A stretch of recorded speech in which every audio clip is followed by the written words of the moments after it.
2030ஆம் ஆண்டுக்குள் தமிழ்நாடு $1,00,000 கோடி பொருளாதாரத்தை எட்டுவது இலக்கு என குறிப்பிட்டிருக்கும் முதலமைச்சர் மு.க.ஸ்டாலின், சிங்கப்பூர், ஜப்பானை போன்று ஸ்பெயின் நாட்டிலும் முதலீட்டாளர்கள் மாநாடு நடத்தப்படும் என்று தெரிவித்திருக்கிறார்.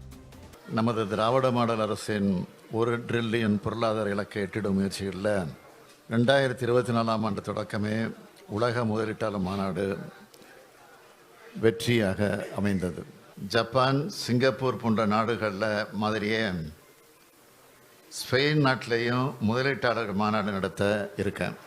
ஸ்பெயின் நாட்டை சார்ந்த முதலீட்டாளர்கள், வணிக அமைப்புகள், தொழில் முனைவோர் இந்த மாநாட்டில் கலந்துக்க இருக்காங்க.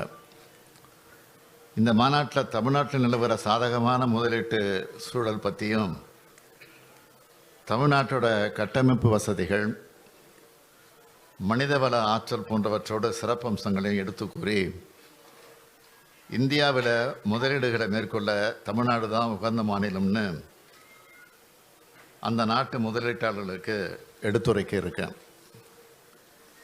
இந்த பயணத்தின் போது ரோஹா மற்றும் கெஸ்டாம்ப் உட்பட சில பெரும் தொழில் நிறுவனங்களுடன் இன்வெஸ்ட் ஸ்பெயின் என்னும் முதலீட்டு அமைப்புடன் நேரடி பேச்சுவார்த்தைகளை மேற்கொள்ளப்பட இருக்கு.